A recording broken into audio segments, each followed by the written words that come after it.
கிராம மிஷனரி இயக்கம் வழங்கும் கிராமிய நேரம் என்ற இந்த நிகழ்ச்சிக்கு உங்களை அன்புடன் வரவேற்கிறோம். இயேசு கிறிஸ்துவின் இனிய நாமத்தினாலே கிராம மிஷனரி இயக்க குடும்பத்தின் சார்பாக கிராமிய நேரம் என்ற நிகழ்ச்சிக்கு வரவேற்கிறோம். இப்பொழுதும் தேவனுடைய வார்த்தைக்கு நேராக கடந்து செல்வோம். பாருங்கள், ஆண்டவருடைய வார்த்தை என்பது, பிரசங்கம் என்பதே ஆண்டவரே நம்மோடு கூட பேசுகிற ஒரு வார்த்தை. நீங்கள் ஒரு ஆலயத்திற்கு ஆராதனைக்கு செல்லலாம், இல்லாவிட்டால் ஒரு ஜெப கூட்டத்திற்கு செல்லலாம்.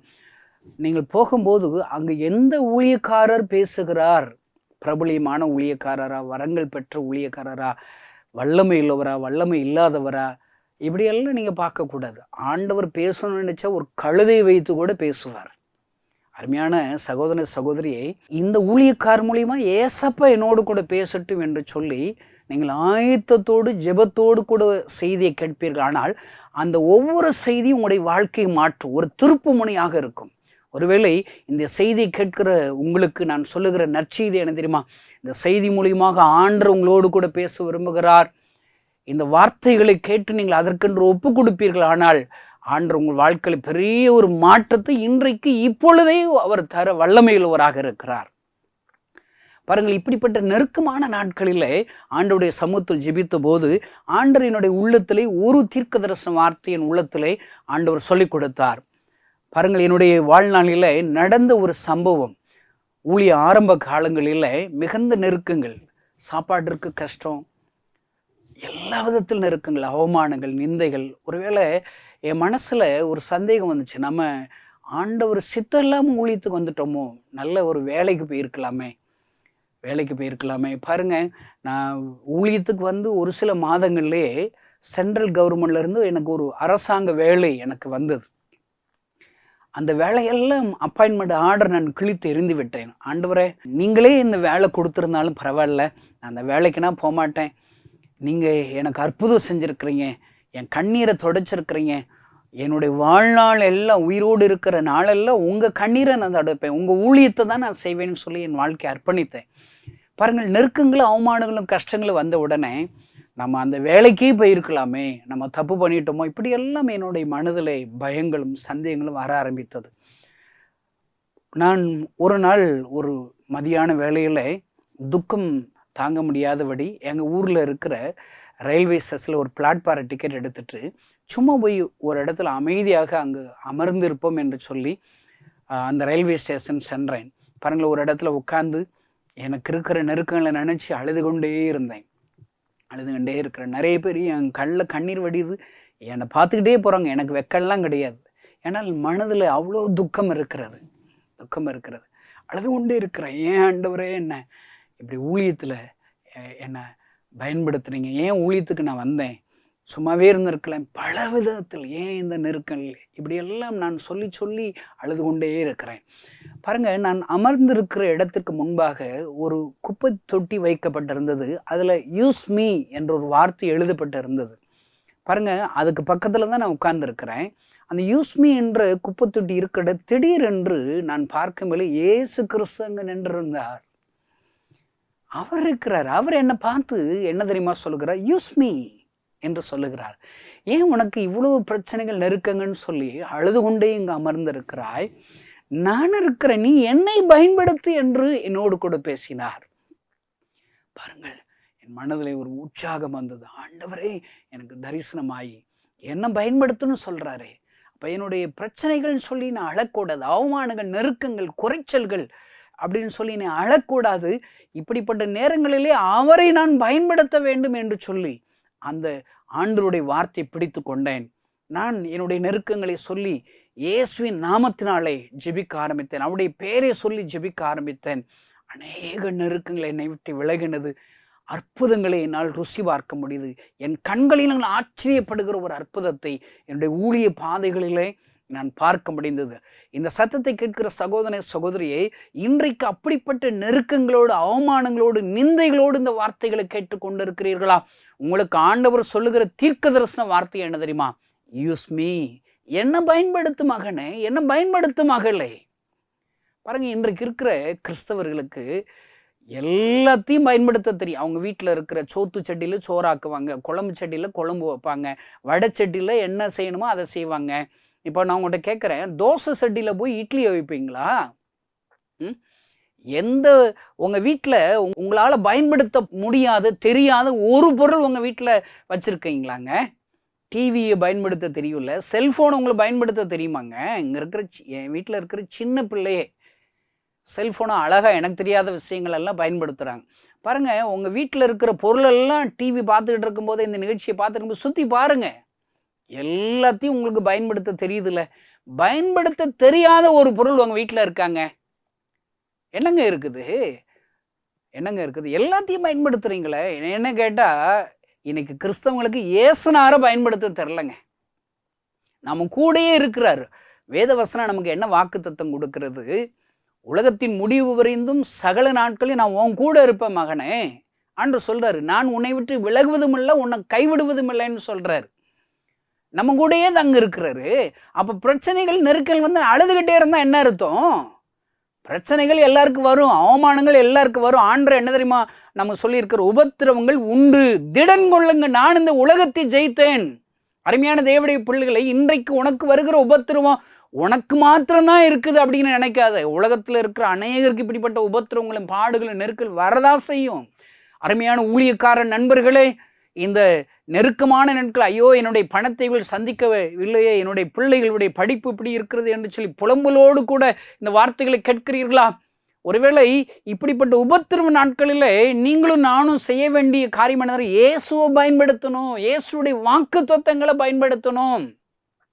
ஆண்டவர் இன்னைக்கு உங்களுக்கு சொல்கிற வார்த்தை, எனக்கு என்ன பயன்படுத்தப்பா, நான் கூட தான் இருக்கிறேன். ஏசப்பாலாம் இன்னைக்கு மரித்து அடக்கம் பண்ணப்பட்டு அப்படியே போயிட்டாராங்க. நமக்கு இருக்கிற நற்செய்தி என்ன? இயேசு கிறிஸ்து 3ஆம் நாள் உயிரோடு கூட எழுந்தார் ஐயா. உயிரோடு இருக்கிறவர் என் கூட இருக்கிறாருங்க, உங்க கூட இருக்கிறாருங்க. அவரை நீங்க பயன்படுத்துங்க ஐயா, பயன்படுத்துங்க. என்ன ஆபத்துகள் வந்தாலும் உடனே என்ன வேணும்? சரி, ஏசுனாரை பயன்படுத்திட வேண்டிதான். கடன் பிரச்சனை, ஐயோ முங்கிக்கிட்டு இருக்குதா? இன்னும் முங்களே இல்லை, முங்கிக்கிட்டு தானே இருக்கிறீங்க, இயேசு பயன்படுத்துங்க. மத்தேயு 14 பாருங்க, கடல்ல முங்குறான். ஆண்டவர் அவனுக்கு பேதுருட்ட சொல்றாரு, நீ கடல் மீது நடந்து வாங்குறாரு. அந்த கடல் மீது இயேசுவை பார்த்து நடந்து போயிட்டே இருக்க வேண்டியானே.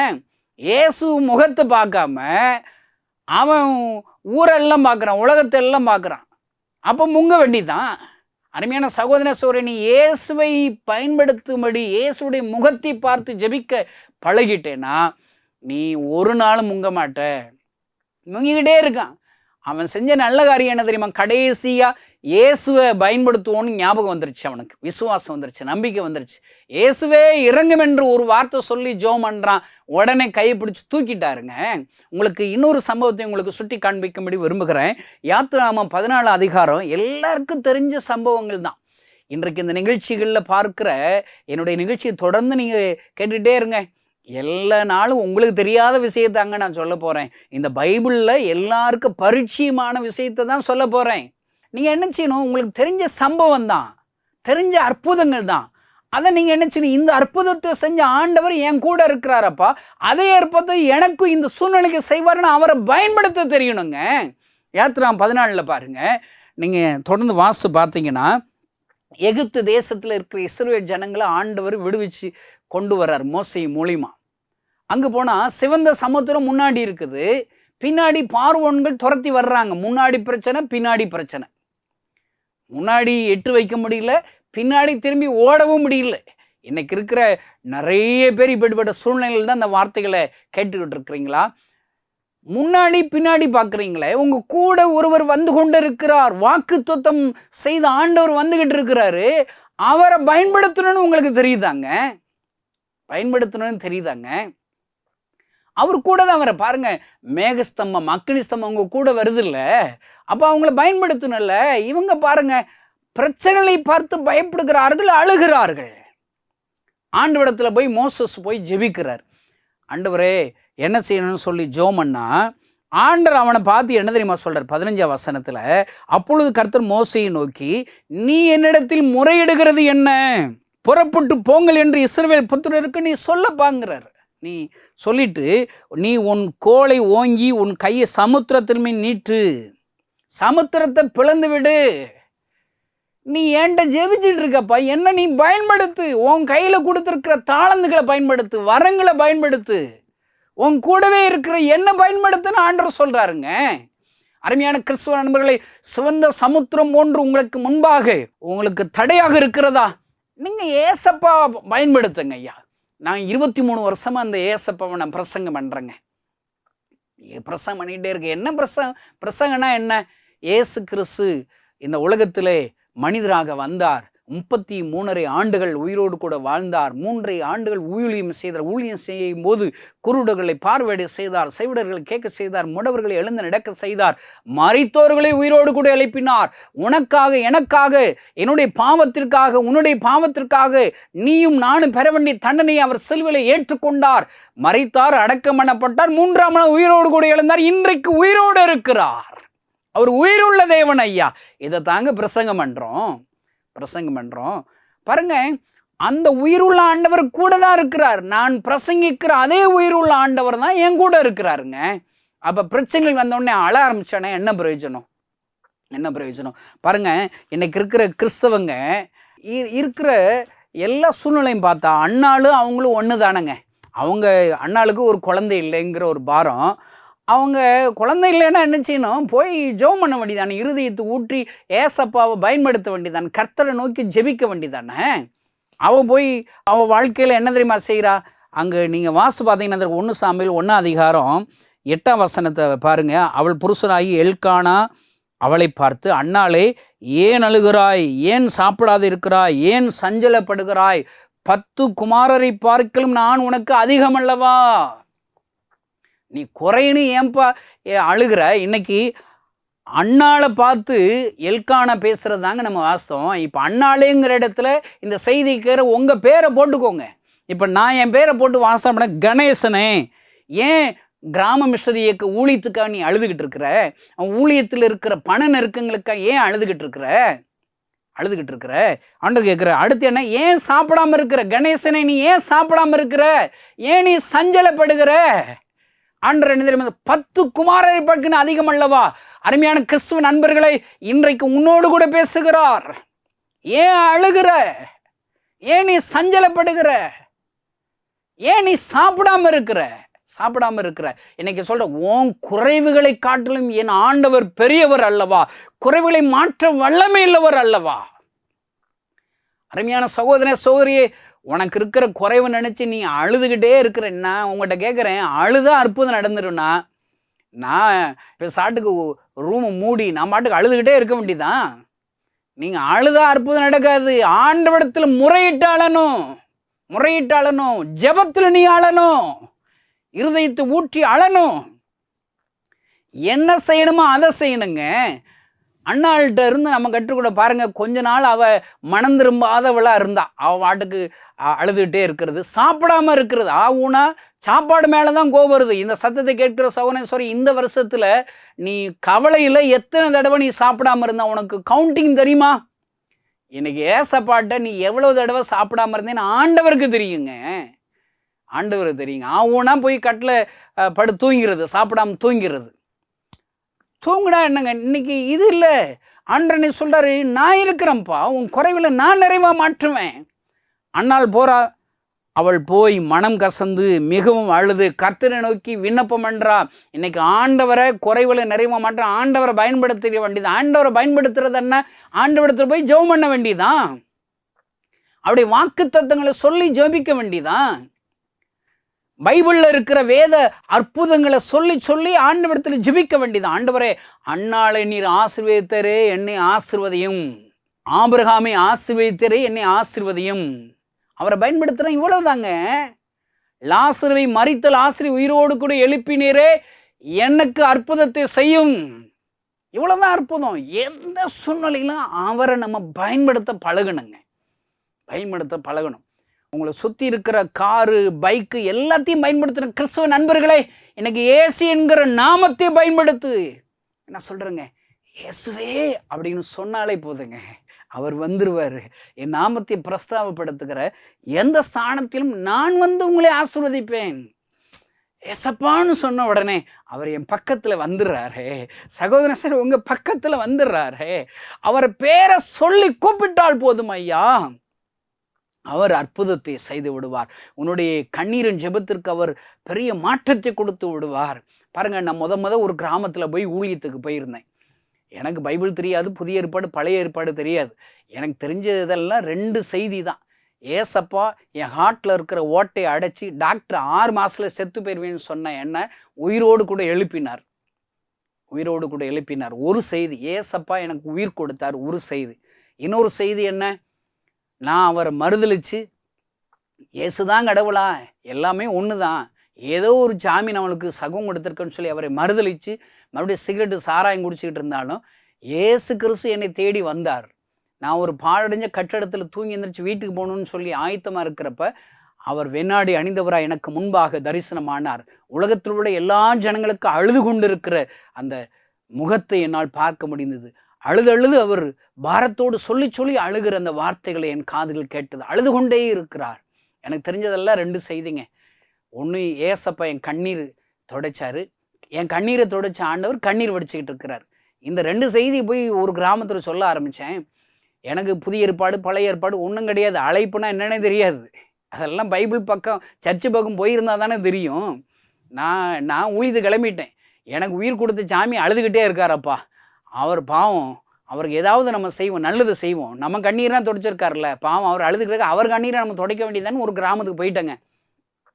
யார் வீட்டுக்குள்ளே இருக்கா, கொஞ்சம் வெளியே வாங்கன்னு சொல்லி கூப்பிடுவேன். கையில் ஒன்றும் இருக்காது, ட்ராக்ஸ் இருந்துச்சுலாம் ட்ராக்ஸை கொடுத்துட்டு போயிடலாம், ஏசுவனை நேசிக்கிறார் அப்படி கொடுத்துட்டு போயிடலாம். நம்மகிட்ட தான் ஒன்றும் இருக்காது, கை வீசிட்டு போயிருக்கிறோம். யாராவது வெளியே வந்தாங்கன்னா உனையனையும் படைச்சவர் ஏசப்பா தான், நீ ஏசு நம்பினீங்கன்னா அவர் அற்புதம் செய்வார், ஏசு எனக்குன்னா நல்லது செஞ்சுருக்கிறார், உங்களுக்கு நல்லது செய்வார். இவ்வளோதான் நான் சொல்லிகிட்டே இருந்தேன். எல்லாம் லூசு பையில போடா அப்படின்ட்டாங்க, பைத்தியக்காரப்ப என்னத்தையோ சொல்ல வந்துட்டான்னு சொல்லி. பாருங்கள், ஒரு 10 வீடு தள்ளி 11ஆம் வீட்டுக்கு போனால் ஒரு அம்மா படுத்த படுக்கையாக இருக்குது. இந்த அம்மா செத்து போயிடுவான்னு சொல்லி எல்லா சொந்தக்காரர்கள்லாம் அவங்க வீட்டுக்கு வந்துட்டாங்க. பாருங்கள், அவங்க வீட்டில் போய் ஏசு நம்புங்க ஏன் நல்லது செய்வாரப்பா அப்படின்னு சொன்னால் அவங்க சொல்கிறாங்க, ஏசுக்காரங்க ஓதி விட்டாங்கன்னா நல்லது நடக்குன்னு கேள்விப்பட்டிருக்கேன், இந்த அம்மா கொஞ்சம் ஓதி விடு தம்பிங்கிறாங்க. எனக்கு என்னங்க ஓத தெரியும்? நான் ஒன்று சொன்னேன், நான் கிறிஸ்தவனே கிடையாது. கிறிஸ்தவங்களுக்கு ஓத தெரியும், ஜெபம் பண்ண தெரியும். இந்த செய்தி கேட்குற கிறிஸ்தவங்களுக்கு ஜெபம் பண்ண தெரியுமா? ஆனால் ஜெபிக்க தெரியும், ஆனால் ஜெபம் பண்ண மாட்டேங்க. என்ன ஆனால் ஜெபம் பண்ணால் உங்களுக்கு மட்டும் ஜெபிச்சுட்டே இருப்பீங்க. கிறிஸ்தவ நண்பர்களே, நான் உங்களுக்கு சொல்கிறேன், நீங்கள் ஜெபம் பண்ணி உங்களுக்கு அற்புதம் நடந்துருச்சு, உங்கள் பிஸ்னஸ் நல்லா நடக்குது, உங்கள் பிள்ளைகள் நல்லா இருக்கிறாங்க, நீங்கள் ஏசப்பா ருசி பார்த்துட்டீங்க. அதே போல் மற்றவங்களுக்கு இந்தியாவுக்காக ஜெபிக்க ஆரம்பிச்சிருந்தீங்கன்னா இந்நேரம் இந்தியாவில் எழுப்புதல் என்றைக்கோ வந்திருக்கும். ஏன் எழுப்புதல் இல்லை? கிறிஸ்தவங்களுக்கு ஜெபிச்சா பதில் தருவார், ஏசப்பா பதில் தருவாருன்னு தெரிஞ்சுமே இந்திய தேசத்திற்காக நீங்கள் ஜெபம் பண்ணுறதே இல்லையே. ஜெபம் பண்ணுறதே இல்லை. 1 மணி நேரம் ஜெபம் பண்ணுங்கிறாரு. இந்த சத்தத்தை கேட்குற நீங்கள் 1 மணி நேரம் நீங்கள் ஜெபிக்கிறீங்களா? அதான் இயேசுவை பயன்படுத்த தெரியல. இயேசுவிடத்தில் ஜெபிக்க தெரிஞ்சுமே ஜெபம் பண்ணாமல் சும்மா இருக்கிற சோம்பேறி கிறிஸ்தவங்க தான் நிறையா இருக்கிறாங்க. பாருங்கள், நான் அந்த கிராமத்தில் உள்ளவங்ககிட்ட என்னை ஓதி விடுங்கிறாங்க, ஜெபம் பண்ணுன்னு சொல்கிறதா அப்படி சொல்கிறேன். நான் சொன்னேன், நான் கிறிஸ்தவனே கிடையாதுங்க, எங்கள் அப்பா கருப்பையா, அம்மா சரஸ்வதி, எனக்கு நான் ஜெபிக்கணும் தெரியாது, நீங்கள் நம்புங்க நல்லது நடப்பான்னு சொல்லிட்டு வெளியே கிளம்புனா ஒரு ஆள் சட்டையை பிடிச்சி அடிக்க வந்துட்டாருங்க. பாருங்கள், ஏன்னா அடிக்கடி நிறைய இடங்களில் சொல்லுவேன், ஏன்னே போய் அடிக்கலாமாங்க? யார் தெரியுமாங்க அடிக்கணும்? ஏன்னா இந்த கிறிஸ்தவங்க பூரா ஜெபிக்க தெரிஞ்சு ஜெபிக்காமல் சும்மா இருக்கிறாங்க. பாருங்கள், பதில் தருவான்னு தெரிஞ்சு சும்மா இருக்கிற கிறிஸ்தவங்களை பூரா உருட்டு கட்டையில் அடிக்க வேண்டிதான். ஜெபிக்காத கிறிஸ்தவங்களாம், நீங்கள் ஜெபிக்கிறவங்கலாம் உங்களை கிடையாது, செயல்படாத கிறிஸ்தவங்கள்லாம் அடிக்க வேண்டிதான். என்னைய போய் அங்கே அடிக்கிறது, எனக்கு இன்றைக்கி தான் நான் புறஜாதியிலேருந்து ரட்சிக்கப்பட்டு வந்திருக்கிறேன், என்னைய போய் அடிக்கிறது. நிறைய பேர் என் பிரசங்கத்துக்கு என்னடா நீ பிரசங்கம் பண்ணுறேன், பிரசங்கம் பண்ணவே தெரில. ஆமாம், பிரசங்கம் பண்ண தெரியாதவனுக்கு பிரசங்கம் எதையாவது பண்ணணும், ஏசுனாரை பற்றி சொல்லணும்னு ஆசை இருக்குது, நான் பிரசங்கம் பண்ணுறேன். உனக்கு தான் நல்ல பிரசங்கம் பண்ண தெரியுமில்ல, நீ பிரசங்கம் பண்ண வந்திருக்க வேண்டியதானே. குறை சொல்லாதையா. நான் ஒரு இடத்துல போய் பிரசங்கம் பண்ணி முடித்த உடனே ஒரு ஐயா வந்துட்டார். நீ என்னடா பிரசங்கம் பண்ணுற, தலைப்பு ஒன்று சொல்கிற, வடக்க தெற்க மேற்க கிழக்க ஊர் சுற்றிக்கிட்டு இருக்க பிரசங்கத்தில் ஒரு கோர்வையை அழகாக பண்ண வேண்டாமா? நீ முதல்ல போய் ட்ரைனிங் எடுத்துகிட்டு வாங்குறார், பைபிள் காலேஜ் போய் ட்ரைனிங் எடுத்துகிட்டு வா, பிரசங்கம் பண்ணுறேங்கிறார். நான் சொன்னால் நான் அழுதுருவேண்ணா? நான் ஞாபகம் வச்சுக்குவாங்க, என்றைக்குமே வாழ்க்கையில் ஏசுனார் நிமித்தமாக நான் வெட்கப்பட்டதே கிடையாது. நான் கொஞ்சம் விதண்டாவாதம் படித்தவன். அவங்கள்ட்ட சொன்னேன், ஐயா அங்கிள் வாங்க, நீங்கள் என்னை திட்டி முடிச்சிட்டிங்களா? அவர் பயங்கரமாக திட்டி முடிச்சிட்டார். என்னை ட்ரைனிங் எடுக்க போக சொல்கிறீங்க, பரவாயில்ல, நான் ட்ரைனிங் எடுக்க போகிறேன். நான் அவங்கள்ட்ட ஒரு கேள்வி கேட்க விரும்புகிறேன், தயவுசெய்து எனக்கு அனுமதி கொடுங்கன்னு சொல்லிட்டு கேள்வி கேட்டேன்.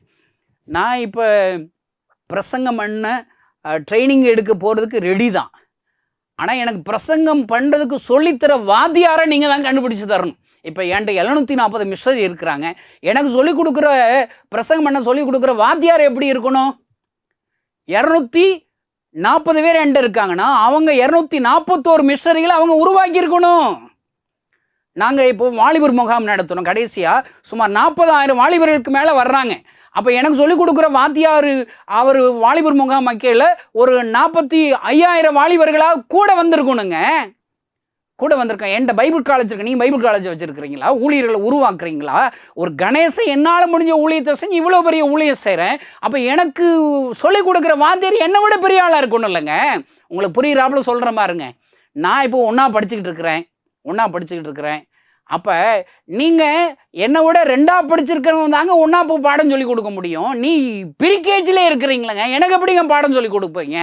நான் சொல்கிறேன், பிரசங்கம் பண்ண தெரியாத பிரசங்கம் பண்ணி இவ்வளோ பெரிய எழுப்பல் வந்துருச்சு. உனக்கு தான் பிரசங்கம் பண்ண தெரியுதுல்ல, நான் பண்ணுற பிரசங்கத்தை குறை கண்டுபிடிக்க தெரியுதுல்ல.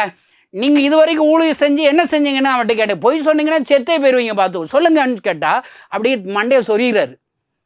நீங்கள் சும்மா இருக்கிறதுக்கு எதுக்கே நீ இவ்வளோ பைபிள் வாசிக்கணும், இவ்வளோ ஜெபம் பண்ணணும், என்ன இவ்வளோ பெரிய கிறிஸ்தவங்களாக இருக்கணும்? நீ என்னைக்கு எனக்கு என்னால் முடிஞ்சதை நான் செய்கிறேன், நீங்கள் முடிஞ்சதை செய்யுங்க. தன்னால் என்றதை செய்கிறதாங்க ஊழியம். அருமையான கிறிஸ்தவ நண்பர்களே, நான் அந்த கிராமத்தில் எனக்கு ஓத தெரியாதுன்னு சொன்னால் அடிக்க வர்றாங்க. கழுது ஓதி போட வேண்டியதை மீது அடிக்க வர்றாங்களே. பாருங்கள், கிறிஸ்தவங்கிட்ட ஒரு பழக்கம் இருக்குதுங்க. ஒவ்வொருத்தரும் வந்தால் தான் ஜெபம் பண்ணுவாங்க. ஒரு நெருக்கம் வந்தால் தான் ஜெபிக்கிறது. அவமானங்கள் நெருக்கங்கள் வந்தால் தான் ஜெபிக்கிறது. இல்லாட்டா சும்மாவே தான் இருப்பாங்க. அதனால தான் ஆண்டவர் நமக்கு நிறைய உபத்திரவங்களை அனுப்பிக்கிட்டு இருக்கிறார். நீ எவ்வளவு உபத்திரவங்கள் மாறணும்னு சொல்லி ஜெபிச்சாலும் நீங்களும் நானும் மனந்திருமாம செயல்படுகிற கிறிஸ்தவனை மாறாமல் அந்த உபத்திரவங்கள் நீங்காது. இன்றைக்கு சபைகளுக்கும் கிறிஸ்தவ உபத்திரம் வருதுன்னா அப்படியாவது நாம் உருப்பிட்டுருவோமான்னு சொல்லி ஆண்டவர் எதிர்பார்க்கிறாரு. பாருங்க, அவங்க அடிக்க வர்றாங்கன்னு சரி, கழுதை ஓதி போட வண்டி தான், அவங்க தான் அடிக்க வர்றாங்கன்னு ஓதுனங்க. கண்ணை மூடி ஓத தெரியாது, கண்ணை திறந்துக்கிட்டே ஓதுனேன். எனக்கு யாரும் சொல்லிக் கொடுக்கல இல்லைங்க. கண்ணை மூடி தான் ஜெபிக்கணும் யாரும் சொல்லிக் கொடுக்கல. கண்ணை திறந்துக்கிட்டே, ஏசப்பா இவங்களுக்கு ஏதோ பிரச்சனை, படுத்து கிடக்காங்க, என்னமா செஞ்சு நீங்கள் சரிப்படுத்திடுங்க அப்படி சொன்னேங்க. இவ்வளோதாங்க நான் பண்ண முதல் ஜெபம். ஏசப்பா பேரை பயன்படுத்தி நான் சொன்னேங்க. எல்லாரும் என்னையை பார்க்குறாங்க, அந்த அம்மா பாருங்க, என்னையை பார்க்குற அம்மா பாருங்க. எனக்கு வெக்கமாக இருக்குது. நான் தலை குனிஞ்சு அந்த அம்மாவை பார்த்துட்டு இருந்தா அந்த அம்மா கை கால்லாம் அசையாமல் இருந்த கை கால்லாம் திடீர்னு இப்படி அசையுது. இந்த சாகும்போது விக்குன்னு இழுக்கல, அது போலே இருக்குது. எனக்கு என்னன்னா, அந்த அம்மா செத்து போயிட்டாங்கன்னா எல்லாரும் சேர்ந்து நம்மளை அடிச்சு விடுவாங்கன்னு சொல்லி என் கை கால்லாம் நடுங்குது. திடீர்னு உருள்றாங்க, பிறல்றாங்க, கத்துறாங்க, கதறாங்க. ஏன்னா 4 வார்த்தை தாண்டா சொன்னோம், இவ்வளோ வக்க போகிறான்னு சொல்லி வேடிக்கை பார்த்துக்கிட்டே இருக்கிறேன். எனக்கு ஒன்றும் தெரியாதுல்ல. நம்ம ஏசப்பாவை பயன்படுத்தி ஜெபம் பண்ணால் என்ன நடக்கும்னு சொல்லி எனக்கு தெரியாதுல்ல. அவ்வளவு அற்புதம் நடக்குன்னு தெரியாதுல்ல. நம்ம ஜெபம் பண்ணால் ஏதோ ஒரு மாற்றம் நடக்குன்னு எனக்கு தெரியாதுல்ல. நான் வேடிக்கை பார்த்துட்டே இருக்கேன். திடீர்னு பார்த்தா உருண்டு பிறண்டு கத்தி கதறி திடீர்னு நிசப்தம் ஆகிட்டேன் கிடக்காங்க. ஒரு ஆள் மூச்சு பிடிச்சி பார்த்தா மூச்சு இல்லைன்ட்டார். அவ்வளோதான், நாம் அடுத்த அடிதாண்ட ஒழுங்கு போதும் ஓடுறதுக்கு ரெடியாக இருக்கிறேன். ஒரு ஆள் செம்பில் தண்ணி கொண்டு வந்து முகத்தில் ஊற்றுனாருங்க. கொஞ்ச நேரம் கழிச்சு கண்ணை முழிச்சு பார்த்தாரு, உட்கார்ந்தாரு, பேச ஆரம்பித்தார், எந்திரிச்சு நடக்க ஆரம்பிச்சிட்டாரு. அல்லேலூயா. நான் சொன்ன ஏசப்பா கேட்குறாருங்க. அன்றைக்கு என் வாழ்க்கையில் ஒரு பெரிய சத்தியத்தை ருசி பார்த்தேன் ஐயா. எப்படிப்பட்ட நெருக்கங்கள் வந்தாலும், அவமானங்கள், எப்படிப்பட்ட ஆபத்துகள் வந்தாலும் இயேசு என்கிற பேரை பயன்படுத்த தெரிஞ்சா போதுங்க. அருமையான நண்பர்களே, இன்றைக்கு கணேசனுக்கு இயேசுவை பயன்படுத்த தெரிகிறது ஐயா. அதனால் தான் இத்தனை பெரிய ஊழிய தலைவனாக ஆண்டவர் மாற்றுகிறார். 23 வருடங்களாக இந்த இயேசுவை நான் பயன்படுத்துகிறேன். அநேக தேவைகள் உண்டு. ஆனாலே எனக்கு ஏசப்பாவை பயன்படுத்த தெரியுங்க. நான் ஒரு நாளும் பயப்பட மாட்டேன், ஒரு நாளும் சோர்ந்து போய்விட மாட்டேன். எப்பொழுதெல்லாம் நெருக்கம் வருகிறதோ, நமக்கு தான் ஏசப்பா இருக்கிறார்ல. நான் இன்னும் கிராமத்தில் இருக்கிற வாலிபர்கள்லாம் சொல்லி கொடுக்குறேன். உனக்கு பிரச்சனைகள், நெருக்கங்கள், பரீட்சை எழுதும்போது பயம் வருதா, பிஸ்னஸில் பயம் வருதா, என்ன வந்தாலும் சரி, உன் பக்கத்தில் ஒருத்தர் இருக்கிற இயேசு, அவரை பயன்படுத்து. அருமையான கிறிஸ்தவ நண்பர்களை, ஒன்றும் இல்லைங்க, கர்த்தரை என் வலது பாரசத்தில் வைத்திருக்கிறபடியால் நான் அசைக்கப்படுவது இல்லை. வலதுபுறம் பாருங்க, ஏசப்பா இருக்கிறாரு. உங்க வலது பக்கத்துல ஏசப்பா இருக்கிறாரு. நீங்க பிசினஸ் பண்ணும்போது அழுதுகிட்டே உட்கார்ந்துருக்கீங்க, உங்க வலது புறத்தை பாருங்க. எக்ஸாம் ஹாலில் நீ பயந்துகிட்டே உட்கார்ந்து அழுதுகிட்டு இருக்காதங்க, நீ வலது புறத்துல பாரு, ஏசப்பா இருக்கிறாரு. பாரு, ஏசப்பா என் கூட இருக்கீங்களா? இவ்வளவுதாங்க ஜெபம். அவர்கிட்ட சொல்லி அவரை கூப்பிட்டு ஜோம் பண்ணா போதுங்க, ஆண்டவர் அற்புதம் செய்வார். அருமையான கிறிஸ்துவ நண்பர்களே, மோசே இடத்தில் சொல்லுகிறார், ஏன்பா என்னிடத்தில் முறையிடுகிற, உன் கையில் இருக்கிற கோலை பயன்படுத்துங்கிறாரு. அருமையானவர்களே, நம்முடைய கைகளை இன்றைக்கு வேதாகமா இருக்குது, வாக்கு தத்தங்கள் இருக்குது, நம்ம கூட ஏசப்பா இருக்கிறாரு. ஏசப்பா இருக்கிறாரு, அவரை பயன்படுத்தினா போதுங்க. ஒன்றும் இல்லைங்க, இப்போ என் கூட சேர்ந்து உண்மை உத்தமத்தோடு முழங்கால் படியிட்டு நீ இயேசுவேன்னு சொல்லி அவரை பேரை கூப்பிட்டு அவர் நாமத்தை உச்சரித்து எனக்கு உதவிச்சேன்னு சொல்லி கேட்டுப்பாரு. மூழ்குகிற பேதுரை தூக்கி எடுத்தது போல, சிவந்த சமுத்திரத்தை 2ஆக பிளந்தது போல இன்றைக்கு உனக்கு அற்புதம் செய்வார். இந்த செய்தியை கேட்கிற ஒவ்வொருவருக்கும் ஒரு அற்புதங்களை செய்ய போகிறார். என் கூட சேர்ந்து ஜெபிப்பீங்களா? ஜெபிப்பீங்களா? வியாதி உள்ளவங்க எந்திரிச்சு நீங்கள் ஜெபம் பண்ணி பாருங்க, ஏசப்பான்னு கூப்பிட்டு பாருங்க. வியாதி உள்ள இடங்கள்ல உங்கள் வலது கையை வச்சுக்கோங்க. நான் இப்போ ஜெபிக்கிறேன் பாருங்க, ஜெபிக்கிறேன். நான் சொன்ன ஏசப்பா கேட்பாருங்க. சாக கிடக்கிற அந்த அம்மா எந்திரிச்சு நடக்க வச்சுட்டாரு பாருங்க. இன்னைக்கு அந்த ஏசப்பா உங்கள் வீட்டுக்குள்ளே வருவார். நீங்கள் யாரெல்லாம் ஜெபிக்கிறீங்களோ அந்த இடத்துல வந்து உங்களை தொடுவார், ஒரு அற்புதங்களை செய்வார். அடைக்கப்பட்ட வாசல்கள் திறக்கும் ஐயா. கண்களை மூடி நாம் ஜெபிக்கலாம். அல்லேலூயா, அல்லேலூயா. ஆண்டவரே, இந்த சத்தத்தை கேட்டு உம்மை பயன்படுத்த வேண்டும் என்று ஒப்பு கொடுத்த ஒவ்வொரு கிறிஸ்துவ நண்பர்களுக்காக நான் ஜெபிக்கிறேனப்பா. இயேசுவின் நாமத்தினால் அவர்கள் மீது உம்முடைய கரம் வருவதாக, உம்முடைய வல்லமை வருவதாக, இயேசுவின் நாமத்தினால வியாதிகள் சுகமடைவதாக. யாரெல்லாம் எந்த பிரச்சனைகளுக்காக, எந்த நெருக்கங்களுக்கோ உம்மை நோக்கி கூப்பிடுகிறார்கள் அவர்கள் மீது ஒவ்வொருவரையும் நீ தொடுவீரா. உம்முடைய வல்லமை இறங்கட்டும் அப்பா. உம்மை பயன்படுத்தி, உம்முடைய நாமத்தை பயன்படுத்தி, உம்முடைய வாக்கு தத்தங்களை பயன்படுத்தி ஜெபிக்கிற ஒவ்வொருவருக்கும் ஒரு அற்புதங்களை செய்யும். இயேசுவின் நாமத்தினாலே ஆசீர்வதிக்கிறேன். நீர் மகிமைப்படுவீரான்னு சொல்லி ஜெபிக்கிறேன். ஜெபத்தை கேட்டு பதில் கொடுத்ததற்காக சோத்திரம். அநேக சாட்சிகளை கேட்க உதவி செய்வீரா. வியாதி படுக்கையோடு கூட ஜெபிக்கிற ஒவ்வொருடைய வியாதிகளை சுகப்படுத்தும். கடன் பிரச்சனையோடு ஜெபிக்கிற ஒவ்வொருவருடைய கடன் பிரச்சனைகளை மாற்றி போடும். குழந்தை பாக்கியத்தை நீ தருவீராக. ஆண்டவரே, எந்த அழுகையோடு உம்மிடத்தில் ஜெபிக்கிறார்களோ அந்த கண்ணீரை சந்தோஷமாக மாற்றுவீராக. இயேசு நாமத்தினால் பிதாவே, ஆமென். இந்த செய்தியின் மூலம் தேவன் உங்களோடு இடைப்பட்டிருப்பார் என்று விசுவாசிக்கிறோம். நீங்களும் எங்களோடு இணைந்து தேவனுடைய பணியில் தோள் கொடுக்க விரும்புகிறீர்களா? கீழ்கண்ட எங்கள் ஊழிய திட்டங்களுக்காக ஜெபிக்க முன்வரலாமே. தமிழ்நாடு மற்றும் பிற மாநிலங்களிலும் ஆலயம் கட்ட தேவையாயுள்ள 1000 கிராமங்களில் இடம் வாங்கி ஆலயம் கட்டப்பட ரூபாய் 5 லட்சமோ அல்லது அதில் ஒரு பகுதியையோ கொடுத்து ஆலயம் கட்டி கொடுப்போர் எழும்ப ஜெபியுங்கள். சூனேமியால் எலிசாவிற்கு ஒரு அறை வீட்டை கட்டி கொடுத்தது போல புதிய மிஷனரிகள் தங்கி பயிற்சி எடுப்பதற்கு ரூபாய் 2 லட்சம் கொடுத்து ஒரு மிஷனரி வீட்டை கட்டி கொடுப்போர் எழும்ப ஜெபியுங்கள்.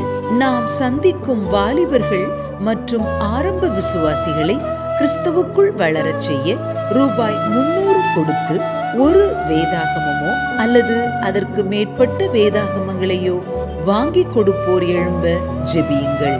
நாம் பணி செய்யும் 8 மாநிலங்களிலும் உள்ள முழுநேர மிஷனரிகளை மாதந்தோறும் ரூபாய் 10,000 கொடுத்தோ அல்லது இயன்ற காணிக்கையை கொடுத்தோ தாங்குவோர் எழும்ப ஜெபியுங்கள். தமிழ்நாடு மற்றும் பிற மாநிலங்களிலும் துரிதமாக சுவிசேஷம் அறிவிக்கவும் பின்தொடர் பணிக்காகவும் சுவிசேஷ வாகனங்கள் வாங்கி கொடுப்போர் எழும்ப ஜெபியுங்கள். மேலும் எங்களோடு தொடர்பு கொள்ள விரும்பினால் திரையில் காணும் எமது முகவரியை குறித்துக் கொள்ளுங்கள்.